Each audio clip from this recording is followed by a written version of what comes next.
حضرت عبداللہ بن عمر رضی اللہ تعالیٰ عنہما طواف کعبہ کر کے کعبہ شریف کے سائے میں بیٹھے ہوئے تھے۔ ایک آدمی عراق سے آیا، وہ بھی حج کرنے یا عمرہ کرنے آیا۔ اس نے پوچھا کہ یہ جو بزرگ بیٹھے ہیں یہ کون ہے؟ لوگوں نے بتایا کہ یہ فاروق اعظم کے صاحبزادے ہیں، عبداللہ بن عمر ہے۔ تو اس نے جا کر آپ کو سلام کیا اور وہ کہنے لگا کہ اگر اجازت ہو تو میں آپ سے کوئی سوال پوچھ سکتا ہوں؟ آپ نے فرمایا پوچھو، کیا پوچھتے ہو؟ اب عبداللہ بن عمر سامنے، اللہ کا گھر سامنے، مقام ابراہیم سامنے، صفا اور مروہ ادھر موجود، مسجد حرام موجود، تو وہ عراق سے آیا ہوا حاجی وہ عبداللہ بن عمر سے پوچھتا ہے کہ میں آپ سے ایک سوال کر سکتا ہوں؟ بات میں یہ کرنے لگا ہوں کہ جنہوں نے بڑوں کے خلاف باتیں کرنی ہوتی ہیں وہ کعبے کو بھی نہیں دیکھتے، عبداللہ بن عمر کو بھی نہیں دیکھتے، مقام ابراہیم کو بھی نہیں دیکھتے، اور حتیم کو بھی نہیں دیکھتے، صفا اور مروہ کو بھی نہیں دیکھتے۔ وہ کہنے لگا کہ میں آپ سے ایک سوال کرنے لگا ہوں تو آپ مجھے اس کا جواب دیں۔ فرمایا بتاؤ۔ وہ کہنے لگا کہ مجھے یہ بتاؤ کہ عثمان غنی میدان بدر میں گئے تھے، عثمان غنی کا دشمن تھا، آپ نے فرمایا نہیں گئے تھے۔ انہوں نے کہا دوسرا سوال یہ ہے کہ میدان احد میں جو صحابہ پیچھے ہٹے تھے، جب یکدم حملہ ہوا، وہ ٹیلہ حضرت سعید بن جبیر کی قیادت میں جو حضور نے 50 صحابہ مقرر کیے تھے، جب انہوں نے وہ ٹیلہ چھوڑ دیا تو پھر ٹیلے کے پیچھے کی طرف سے آ کر 3000 مشرکین نے دوبارہ حملہ کر دیا۔ تو کہا اس جو اچانک حملہ ہوا تھا میدان احد میں، پیچھے جو صحابہ ہٹے تھے ان میں عثمان غنی تھے؟ آپ نے فرمایا ہاں تھے۔ پھر اس نے پوچھا کہ حدیبیہ کے مقام پر عثمان غنی نے حضور کے ہاتھ پر بیعت کی؟ آپ نے فرمایا انہوں نے حضور کے ہاتھ پر بیعت نہیں کی۔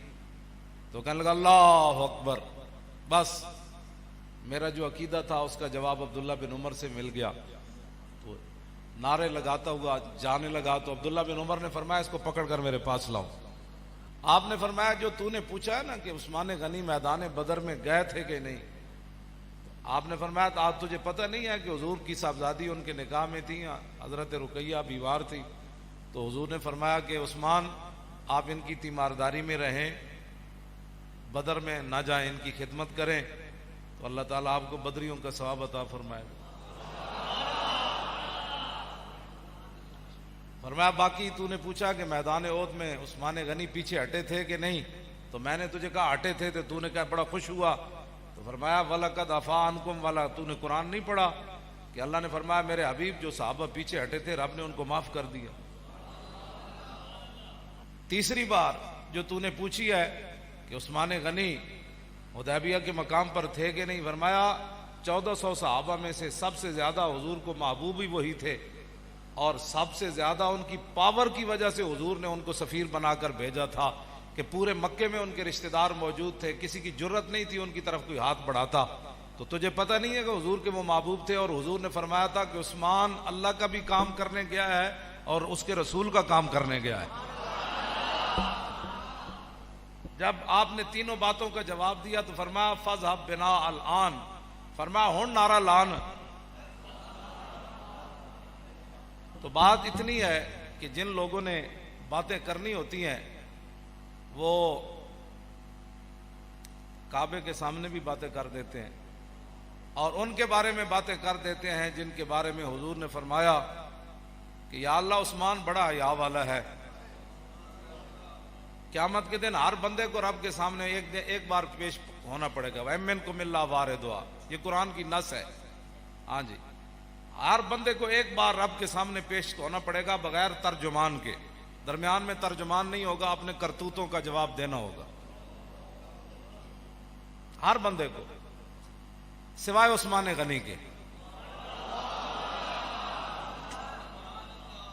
اس لیے آج کی رات توبہ کی رات ہے، ہر بندے کو پتہ ہے میں نے کیا کرتوت کی ہے، تو وہ جو پیشی ہے نا وہاں اس دن جھوٹ بھی نہیں بولا جائے گا، ہوگا بھی رب سامنے، بندہ کدھر اور رب کی شان بلند و بالا، تو کیسے کھڑا ہوگا بندہ رب کے سامنے، کیسے جھوٹ بولے گا، کیسے اس کو ندامت آئے گی، کیسے اپنے کرتوت اس کو ایک کر کے یاد آئیں گے. تو آج موقع ہے کہ سب گناہوں کی معافی مانگیں، سب گناہوں سے توبہ کریں.